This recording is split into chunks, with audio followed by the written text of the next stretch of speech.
ஜீ தமிழில் ஒளிபரப்பாகும் திருமாங்கல்யம் சீரியலில் இன்றைக்கி என்ன நடந்துச்சு அப்படின்றத ஷார்ட்டாக பார்த்துருவோமா. நேற்று எபிசோடில் மகா ஐயரின் கண்ணில் படாமல் நூல் இழையில் தப்பித்த நிலையில் இன்றைக்கி எபிசோடில் மகிழ்ச்சியும் பரபரப்பும் கலந்த சம்பவங்கள் எல்லாம் நடந்திருக்கு.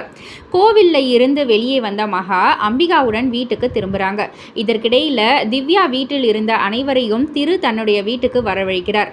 என்ன விஷயம் அப்படின்னு அனைவரும் குழப்பத்துடன் இருக்க திரு ஒரு சர்ப்ரைஸ் அறிவிப்பை வெளியிடுறாரு. அப்போது நானும் திவ்யாவும் ப்ரீ வெட்டிங் ஃபோட்டோஷூட்டுக்காக வெளியூர் போக போகிறோம் அப்படின்ற மாதிரி திரு சொல்கிறாரு. வீட்டில் உள்ள அனைவருமே சந்தோஷப்படுறாங்க. அதற்கப்புறம் திவ்யா எங்கே போகிறோம் அப்படின்ற மாதிரி ஆர்வமாக கேட்க கொடைக்கானல் அப்படின்ற மாதிரி திரு பதில் சொல்கிறாரு. இந்த அறிவிப்பால் வீட்டில் கொண்டாட்டமான ஒரு சூழல் உருவாகுது. அதோடு திவ்யா மகாவையும் தங்களுடன் வர சொல்ல காஞ்சனா அதிர்ச்சி அடைகிறாங்க. அவ எதுக்கு அப்படின்னு கோவமாக கேள்வி எழுப்புறாங்க. எனக்கு உதவிக்கு மகா வேணும், அவ இல்லாமல் எனக்கு கம்ஃபர்ட்டாக இருக்காது அப்படின்ற மாதிரி திவ்யா ரொம்பவே உறுதியாக சொல்லிடுறாங்க. காஞ்சனா மகாவை போகக்கூடாது அப்படின்ற மாதிரி கஞ்சாடை காட்டினாலும் திவ்யாவின் ஆசையை மறுக்க முடியாமல் மகா கொடைக்கானல் பயணத்திற்கு சம்மதம் தெரிவிக்கிறாங்க. இதனால் காஞ்சனா மேலும் கோவமாகறாங்க, கலக்கமாகறாங்க.